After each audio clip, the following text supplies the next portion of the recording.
하나님, 오늘 하루도 우리의 힘겨운 삶과 고난 가운데 이길 힘을 주시는 그 하나님의 은혜를 간구합니다. 주님, 고난한 인생길 가운데 은혜를 베풀어 주시고 또한 함께 위로할 수 있는 동역자들을 허락해 주심에 참 감사합니다. 주님, 오늘 하루 그렇게 우리가 고통과 어려움들을 이겨내는 하루가 될 수 있도록, 또한 고통과 어려움을 이겨낼 수 있도록 돕는 동역자가 될 수 있도록 역사해 주시옵소서. 감사드립니다. 거룩하신 예수님의 이름으로 기도합니다. 아멘. 오늘 우리에게 주신 하나님의 말씀은 창세기 44장 1절에서 13절까지 말씀입니다. 6절에서 13절까지의 말씀을 제가 읽겠습니다. 청지기가 그들에게 따라가서 그대로 말하니 그들이 그에게 대답하되 내 주여 어찌 이렇게 말씀하시나이까. 당신의 종들이 이런 일은 결단코 아니하나이다. 우리 자루에 있던 돈도 우리가 가나안 땅에서부터 당신에게로 가져왔거늘 우리가 어찌 당신의 주인의 집에서 은금을 도둑질하리이까. 당신의 종들 중 누구에게서 발견되든지 그는 죽을 것이요 우리는 내 주의 종들이 되리이다. 그가 이르되 그러면 너희의 말과 같이 하리라. 그것이 누구에서든지 발견되면 그는 내게 종이 될 것이요 너희는 죄가 없으리라. 그들이 각각 급히 자루를 땅에 내려놓고 자루를 각각 푸니 그가 나이 많은 자에게서부터 시작하여 나이 적은 자에게까지 조사하며 그 잔이 베냐민의 자루에서 발견된지라. 그들이 옷을 찢고 각기 짐을 나귀에 싣고 성으로 돌아가니라. 아멘. 오늘 본문의 말씀은 요셉의 마지막 시험에 대한 이야기가 기록되어 있습니다. 요셉은 형들과 즐거운 만찬을 한 이후에 형들의 자루 또 베냐민의 자루에 곡식을 가득 채웁니다. 그리고 그들이 양식을 사려고 가져왔던 돈도 다시 넣습니다. 그리고 요셉의 은잔을 베냐민의 자루에 넣습니다. 여기까지는 뭔가 관대한 어떤 태도처럼 보이지만 그 이후에 요셉이 청지기에게 명령한 내용을 보면 그 형들의 무리를 추적하여서 자신의 은잔을 넣은 그 베냐민을 도둑으로 몰으라는 그런 명령을 합니다. 그 명령을 따라서 청지기가 형들을 추적하고 너희가 요셉의 은잔을 훔쳤다라고 하는 그런 이야기를 합니다. 그때 요셉의 형들은 그리고 베냐민을 포함한 그들의 무리는 이 이야기가 자신들과는 상관없는 자신들이 무죄하다라는 그런 확신을 가지고 있었기 때문에 만약 누구의 짐에서라도 은잔이 나오면 그는 죽을 것이고 자신들은 노예가 될 것이다 라고 그렇게 이야기하며 자신들의 무죄를 이렇게 증명합니다. 그러자 청지기가 그들에게 말합니다. 무엇이라고 말하냐면 그 은잔이 나온 그 사람만 도둑의 죄를 물을 것이고 나머지 사람들은 죄가 없고 돌아가도 좋다라고 하는 이야기를 합니다. 그렇게 계약이 성사된 후 요셉의 형들은 각기 자기의 자루를 풀어놓습니다. 다시 말하면 요셉의 청지기에게 자신들이 무죄하다라는 증거로 그 자루를 보여주기 시작합니다. 놀랍게 베냐민의 자루에서 은잔이 나오고 이제 새로운 이야기가 시작됩니다. 새로운 이야기는 무엇이냐면 이제 요셉의 형들의 또 믿음의 갈림길에 섭니다. 어떤 갈림길이냐면 베냐민과 함께 애굽에 돌아가서 그 베냐민의 무죄를 입증할 것인가? 아니, 베냐민과 함께 그 고난을 감당할 것인가? 아니면 자신들은 고향으로 돌아가서 베냐민은 버려두고 고향으로 돌아가서 평안하게 살 것인가?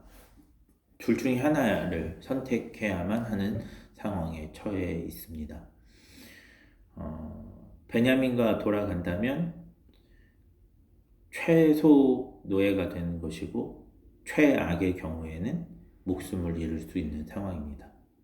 베냐민을 두고 고향으로 돌아간다면 아버지를 살리고 자기 가족들을 살릴 수 있는 그런 상황 가운데 있습니다. 결코 선택이 쉬운 상황은 아닙니다. 그런데 오늘 형들은 13절에 그들이 옷을 찢고 각기 짐을 나귀에 싣고 성으로 돌아가니라 라고 기록하고 있습니다. 베냐민과 함께 하기로 결정한 것입니다. 베냐민의 입장에서 이 형들의 선택이 얼마나 고마웠을까요?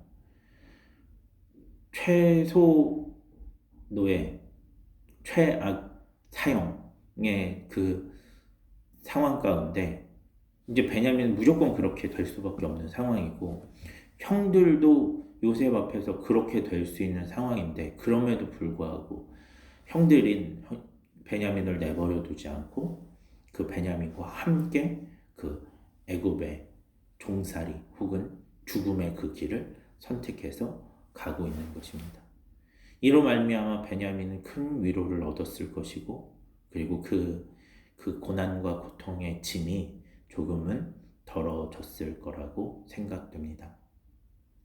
오늘 이 본문을 통해서 우리는 요셉의 형들의 믿음이 성장했다는 것 그리고 요셉의 형들이 정말로 회개했다라고 하는 사실을 깨달을 수 있습니다. 그리고 그것과 더불어서 무엇을 알 수 있냐면 오늘 요셉의 형들로 말미암아 베냐민이 큰 위로를 얻은 것처럼 오늘 성숙한 신앙을 가진 사람은 누군가를 위로할 수 있는 존재, 위로해주는 존재가 될 수 있다는 사실도 깨닫게 됩니다. 반대로 말하면 믿음의 사람은 누군가 힘들고 지쳤을 때 그를 위해서 기도할 줄 아는 사람이어야 하고 그를 위해서 정말 목숨을 걸을 수 있는 그런 존재여야 한다는 사실도 깨달을 수 있습니다. 그러면 우리가 어떻게 누군가를 위해서 이렇게 베냐민처럼 어려움 당한 사람을 위해서 그렇게 함께 할 수 있고 목숨을 거는 행동들을 할 수 있을까요? 오늘날 우리가 목숨을 건다는 건 무엇일까요? 저는 이것이 중보기도라고 생각합니다.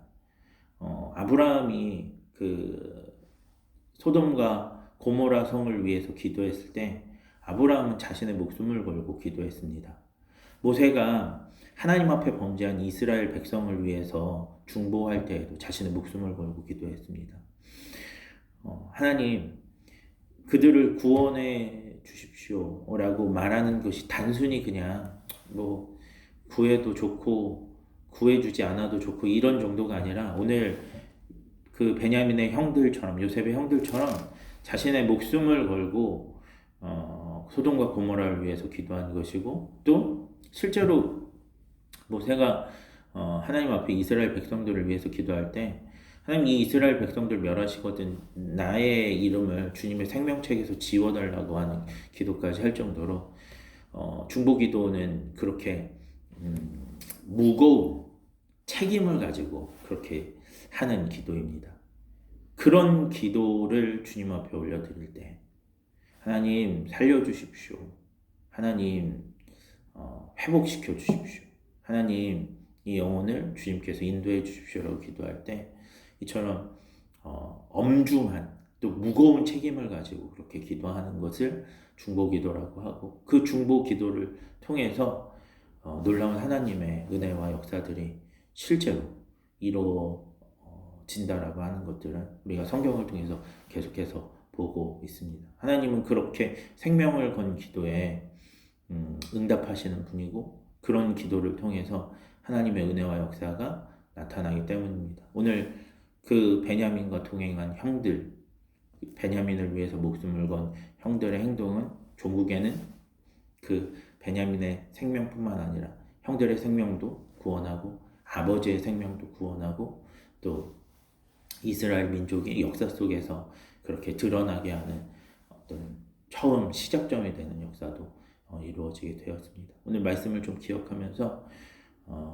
오늘 우리 이제 그 투병 생활 이제 시작해야 되는, 또 이렇게 새로운 치료를 시작해야 되는 우리 임영선 집사님 위해서 우리가 좀 무거운 책임감을 가지고 함께 기도했으면 좋겠고, 또 주변에 하나님의 은혜가 필요한 영혼들을 위해서 그렇게 기도하며 그들을 위로하고 또 하나님의 은혜를 가져오는 저와 여러분 되기를 주님의 이름으로 축원합니다. 기도하겠습니다.